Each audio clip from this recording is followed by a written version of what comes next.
Hi everyone, this is Robert, and I just wanted to have a chat with you about our forest school activity of the week, which is all about stone and making stone sculptures, stone patterns, and using the ideas of Andy Goldsworthy that you could find on the internet to sort of help you create your own.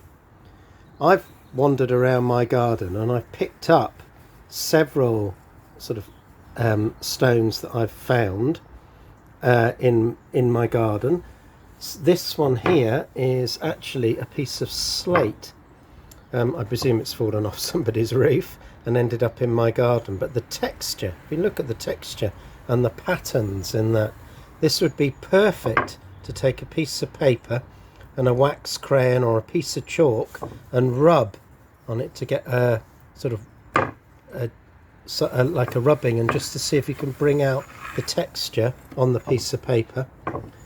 Here we have a lovely stone, and have the textures of all the stones. This one's wet because obviously it's been in the rain, but it's also, if you look really carefully, begun to get some moss growing on it.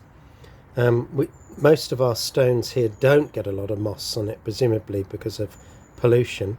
But this one is just amazing, just a nice amount of moss just growing up. It's also actually got a few stalks, it's beginning to flower. A little bit of a sign of spring, presumably.